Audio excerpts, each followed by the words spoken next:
చాలా డిస్టర్బ్డ్గా కనిపించారు. ఇంతకుముందు ఎప్పుడూ మేము ఆయన అలా చూడలేదు. నేను అడిగినా ఆయన నాతో ఏం చెప్పలేదు.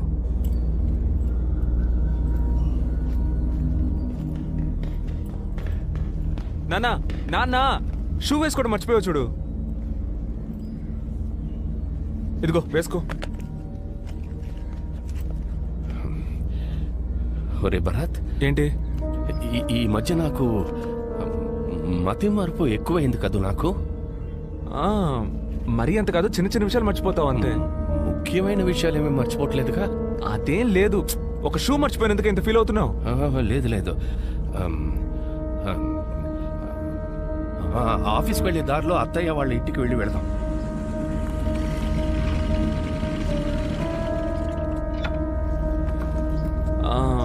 నువ్వు లోపలికి వెళ్ళరా, నేను ఇక్కడే ఉంటాను.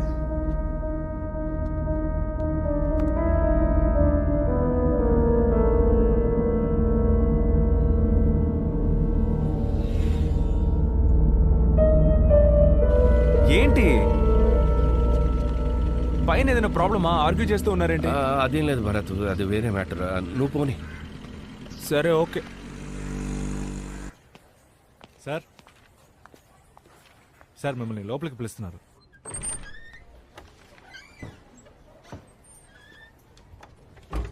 ఆ దేవేంద్రనాథ్ అకౌంట్స్ ఫైల్ తీసుకురండి. సరే సార్.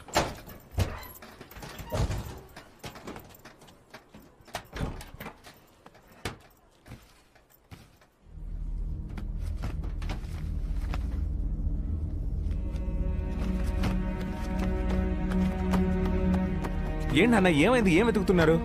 ఒక ముఖ్యమైన ఫైల్ రా, లాకర్లోనే పెట్టాను కానీ ఎక్కడ పెట్టారు? ఎక్కడైనా పెట్టి మర్చిపోయారా ఏంటి? నాకేమి మతి మరి. నువ్వు వెళ్ళరా. ఎందుకు టెన్షన్ అవుతున్నారు? మెల్లగా చూడండి, నేను వెతుకుతాను. ఏంటన్నా ఫైల్ దొరికిందా? అది నాకు తలనొప్పిగా ఉంది, ఇంటికి వెళుతున్నా.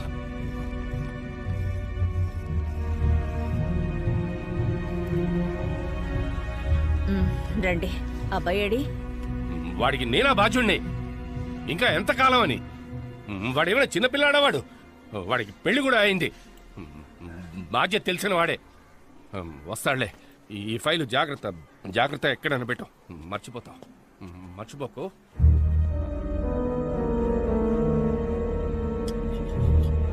అత్తయ్య, ఆయన ఇంకా రాలేదు. ఫోన్ స్విచ్ ఆఫ్ లో ఉంది. ఆఫీస్ నంబర్ రాసి పెట్టాను, వెళ్ళి ఫోన్ చేయి. వెళ్ళు. హలో, చెప్పండి. భరత్ సార్ ఉన్నారా? బయలుదేరారు మేడం. ఓ, బయలుదేరేసారా? సరే, థ్యాంక్ యూ. ఒక్కరోజు లేట్ అయినందుకు ఈ పిల్ల ఎంత గాబరా పడుతుందో చూడండి. భోంచేస్తారా? ఈయనకేమైందో.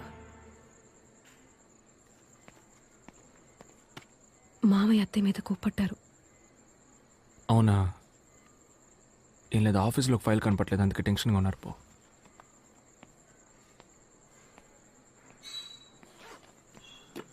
ఏంటి నాన్న నీ మీద కోపడ్డారంట?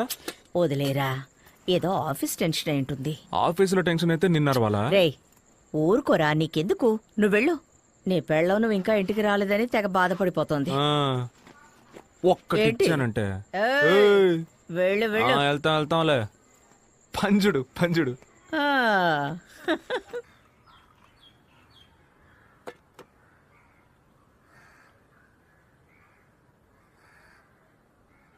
మావయ్య,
కూడా ఇంటికి వచ్చాడు.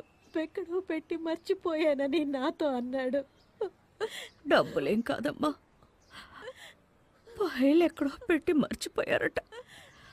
ఆయన దొంగతనం చేశారని చెప్తున్నారు. ఏమండి, ఏంటమ్మనా? కళ్ళు తిరుగుతున్నాయి. హ్మ్? కళ్ళు తిరుగుతున్నాయండి. కాసేపు పడుకో. హ్మ్?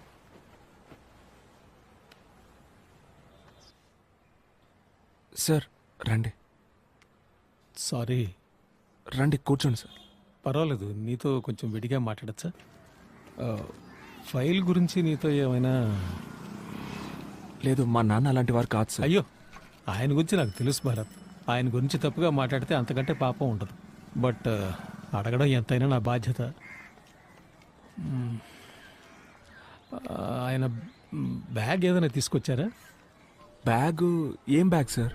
డబ్బు ఏమైనా తీసుకొచ్చారా అని నా లేదు సార్, మీరు ఆయన ఫైల్ అమ్మేసి డబ్బు తెచ్చుకున్నారా అని అడుగుతున్నారు అంతేగా? కాదు కాదు భరత్, అడిగానంతే.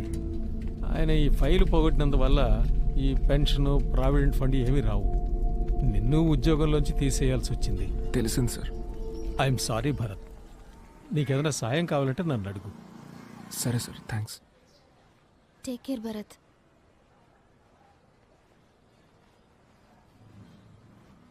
అమ్మ జాగ్రత్తరా. పడుకోలేదా? నేను ప్రెగ్నెంట్ అయ్యాను అనుకుంటాను.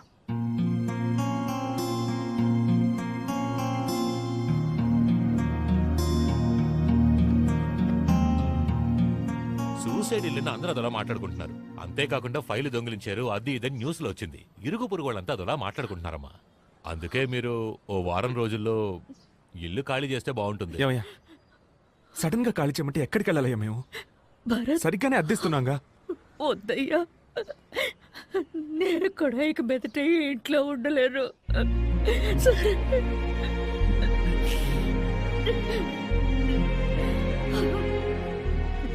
అమ్మ వాళ్ళ ఇంటికి వెళ్దామండి. ఎంత పనిచేశారండి ఆయన. పోనీ ప్రాబ్లం ఏంటో చెప్పారా? ఏమీ చెప్పలేదే. చెయ్యను. అమ్మా యమునా, అది అన్నయ్యకమ్మా. ఒక్క నిమిషం వెయిట్ చేయమను, అల్లుడి గారికి వేరే ఇస్తాను.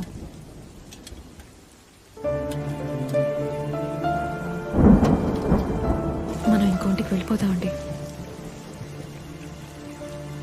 ఇవాళ్ళే. మీకు ఓకేగా? నాన్న లేరు, ఉన్న ఇల్లు లేదు, చేసిన ఉద్యోగం లేదు, అంతా తలకిందులైపోయి ఈరోజు ఎక్కడున్నావు? ఏమైందండి ఇంత లేట్ అయింది? ఏం లేదు, పద. భరత్, యమున ఇంకా భోంచేయలేదు, నీకోసం వెయిట్ చేస్తోంది. ఇద్దరు భోంచేయండి. ఎందుకు ఇంతసేపు భోజనం చేయకుండా ఉన్నావు? నువ్వు ప్రెగ్నెంట్ వల్ల నీకు ఎవరైనా గుర్తు చేస్తూ ఉండాలా? ఇందా భోంచే. ఏంటి?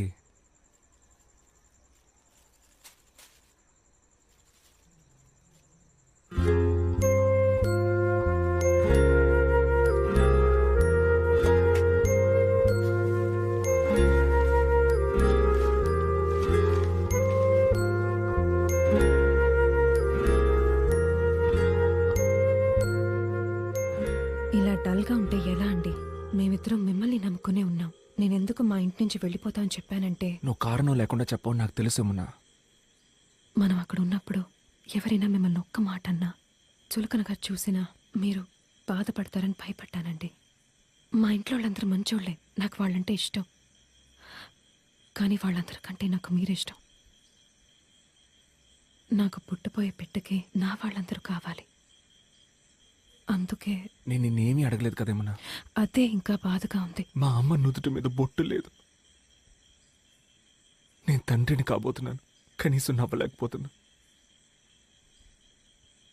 నువ్వు ప్రెగ్నెంట్వి, నిద్రపోవడానికి మంచి చోటు కూడా లేదు. ఏమండి, మీరే ఏడిస్తే మరి? నేను ఇవన్నీ భరించలేకపోతున్నానేమన్నా, తట్టుకోలేకపోతున్నాను. మా నాన్న మీతోనే కొంచెం క్లోజ్గా ఉండేవారు.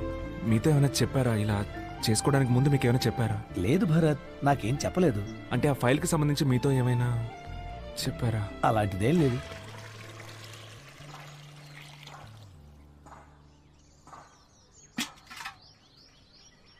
ఏమండి, పెట్టె కదులుతోందండి, ముట్టుకొని చూడండి.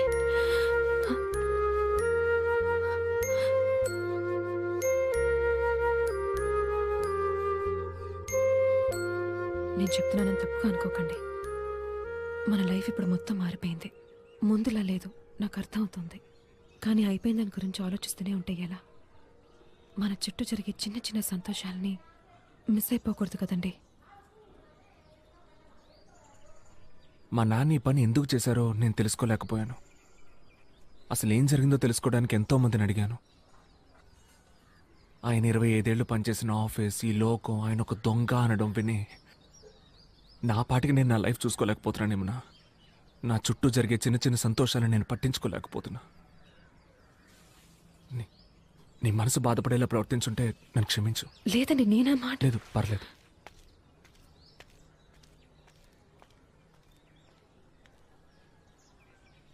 ఏమండి, ఒక్క నిమిషం. ఏమండి, కొంచెం ఆగండి.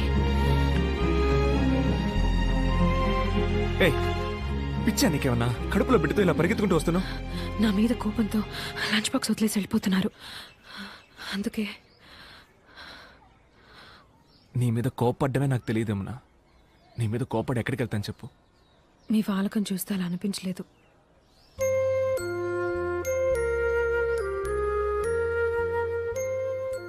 నా చిన్న చిన్న సంతోషాలు మొత్తం నువ్వే యమునా.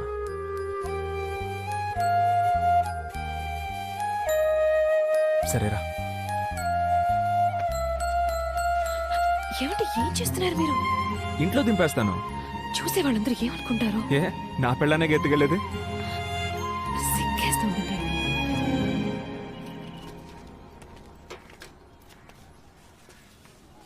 భరత్, సార్ నీతో కొంచెం విడిగా మాట్లాడాలి. నువ్వు ఆఫీస్కి వచ్చి అడిగినప్పుడు చెప్పలేని పరిస్థితి, అందుకే ఇక్కడికి వచ్చాను. నాకు తెలిసింది చెప్తాను. మీ నాన్నగారు ఆ ఫైల్ ఏం చేశారో నాకు తెలియదు, కానీ ఆఫీసర్ ఆయనకి ఏదో ఇచ్చినట్టు దాన్ని ఎక్కడో పెట్టి మర్చిపోయినట్టు నాకు చెప్పారు. ఏంటి రాఘవా, ఎందుకు డల్లుగా ఉన్నావు? సారు, డబ్బులు ఎక్కడో పెట్టాను. ఏంటి డబ్బా? ఏం డబ్బు? అయ్యో, అదేం లేదే, నేనేదో అవుతున్నాను. ఇప్పుడు ఏదో డబ్బు గిబ్బన్నా. నేను డీటెయిల్స్ అడగటం మొదలు పెట్టగానే ఆయన మాట మార్చేశారు. మా ఆఫీసర్ గారిని కలిశారంటే ఏదైనా క్లారిటీ దొరకవచ్చు. ఆయన బ్యాగ్ ఏదైనా తీసుకొచ్చారా? డబ్బు ఏమైనా తీసుకొచ్చారా అని నా ఉద్దేశం.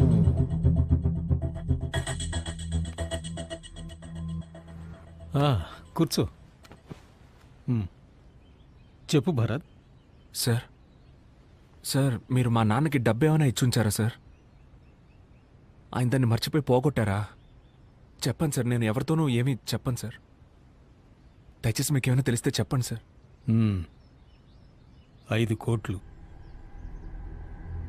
5 కోట్ల? 5 కోట్లే. అది లేకపోతే ఇంకోటి కట్టండి అయ్యా, తొందరగా. హలో రాఘవ, మీరు ఒకసారి మా ఇంటికి రాగలరా? ఇప్పుడే. మీ ఇంటికే కదా సార్? అవునండి. ఒక ½ అన్ అవర్లో రావచ్చా సార్? సార్, నాకు మీరు హెల్ప్ చేయాలి. చెప్పండి సార్. ఈ బ్యాగ్ కొన్ని రోజులు మీ దగ్గర ఉంచండి. ఓ అలాగే సార్. ఈ బ్యాగ్లో 5 CR ఉంది. నేను అడిగినప్పుడు ఇస్తే చాలు. సార్, 5 కోట్ల రూపాయలు ఇంత మొత్తం నా దగ్గర? అర్థమవుతోంది, మీరు న్యాయంగానే ఉంటారు, కానీ మీలా నేను ఉండలేను. మీకు ఇది సెట్ అవ్వదు. కానీ రేపు మా ఇంటికి CBI రైడ్ వస్తున్నట్టు ఇన్ఫర్మేషన్ వచ్చింది. ఈ టైంలో నేను ఎవరిని నమ్మలేని పరిస్థితి. నేను అడిగినప్పుడు ఇస్తే చాలు. అది కాదు సార్. ప్లీజ్ రాఘవ, మీరు ఈ సాయం చేయకపోతే నన్ను జైల్లో పెడతారు. నా పరువు మర్యాద అన్నీ పోతాయి. నా భార్య బిడ్డలు వీధిన పడాల్సి వస్తుంది. ప్లీజ్ రాఘవ. సరే సార్. 6 నెలల తర్వాత డబ్బు అడిగితే డబ్బేది? సార్, అది మరి అదే. ఏంటి రాఘవ? డబ్బు అది ఎక్కడ పెట్టానో తెలియట్లేదు సార్. ఏంటి, ఎక్కడో తెలియలేదా? అదే సార్, మా చెల్లెలు అది కాదు సార్, అది ఎక్కడో పెట్టాను సార్, కానీ మర్చిపోయాను. రాఘవ, సార్ ఏదో గుండు సూది, పెన్సిల్, పర్సు ఇలాంటివి మర్చిపోయి ఉండొచ్చు.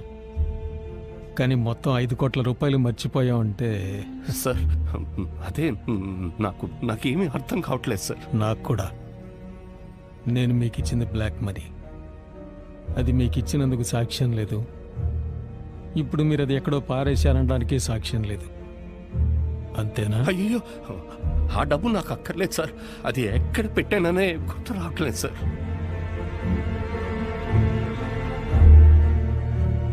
సరే, మీరు వెళ్ళండి.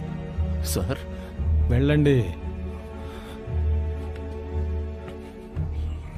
లుక్ మిస్టర్ రాఘవ, డబ్బు ఎక్కువగా ఉండడం కూడా ప్రమాదమే. ఇవాళ బాగా ఆలోచించండి, రెస్ట్ తీసుకోండి, రిలాక్స్ అవ్వండి. కానీ రేపు వచ్చేటప్పుడు డబ్బు తీసుకురండి. నమ్మేట్టుగా ఉందా? సార్ మా నాన్న దొంగతనం ఏం చెయ్యరు సార్. అందుకే పిలిచి మరీ ఇచ్చాను. మరి నా డబ్బు ఏమైనట్టు?